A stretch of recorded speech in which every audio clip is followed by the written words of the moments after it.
That was found near Gerber this morning. According to the California Highway Patrol, officers received reports of a car with a tree on it in the area of East Chard Avenue and Sampson Avenue. When they arrived on scene, they found one person dead.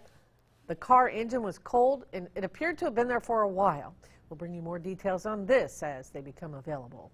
An Orland bicyclist is hospitalized in critical condition after being hit by a car on County Road 203 in Glen County. The CHP says Mario Vega of Orland was driving his Mercedes north just after 2 o'clock yesterday afternoon when, for some reason, he left the road in a curve and struck a woman who was riding her bike on the far side of the road. The car ended up submerged in a canal, but Vega managed to get out safely. The name of the bicyclist has not been released because of the severity of her injuries. Well, Chico police arrested a man suspected of raping a woman on the street. Police say Ishmael Smith's DNA was found on the victim when she went to Enloe Medical Center March 9th. The victim said Smith grabbed her when she was walking in the area of West 20th and Broadway before forcing her to the ground and assaulting her. The medical exam came back with Smith's DNA April 22nd. Officers say Smith is a homeless man from Los Angeles. He will be extradited back to Butte County for prosecution. A serial rape suspect now in the Butte County Jail. Sheriff's officials say Nicholas Snowden was driving this 2005 Yukon XL when he picked victims up and then drove them to a remote area in South Oroville. The sheriff's office says 3 victims have come forward saying they were assaulted between February and April. Detectives fear there may be more victims. If you know anything, you're asked to call the sheriff's office. Well, CAL FIRE crews are still working a vegetation fire that sparked up north of Chico yesterday. That fire is being called the Meridian Fire. It started around 4:45 near Munjar Road, burning 50 acres. And as of 10 o'clock last night, it was 50% contained. We understand that is still the containment today. No structures were threatened or burned, and no one was hurt.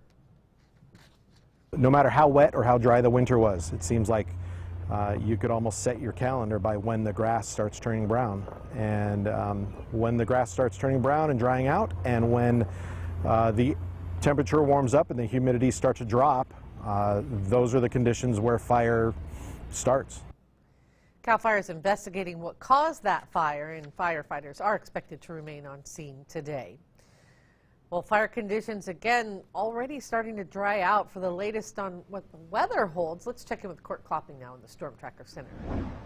Yeah, good afternoon, Linda. And the bad news is we're really just dipping our toes into the start of fire season right now. So seeing these fires popping up this early in the season, certainly we're hoping that's not a sign of more to come. But unfortunately, it does look like we're going to be in for very dry conditions as we move forward. And what we're seeing outside today, sunny skies overhead for Northern California. It is a warm afternoon ahead compared to yesterday. Temperatures expected to be a few degrees warmer than yesterday afternoon.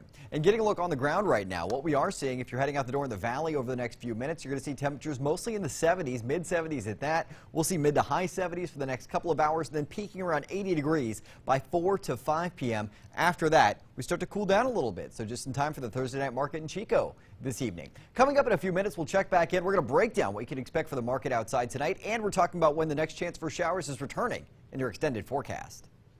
All right, thank you, Court. We're learning new information about the plane that crashed into Tehama County, including the type of aircraft it was. Shortly after 11 o'clock yesterday, the plane crashed carrying 3 people. 1 person pronounced dead at the scene. The other 2 are in critical condition.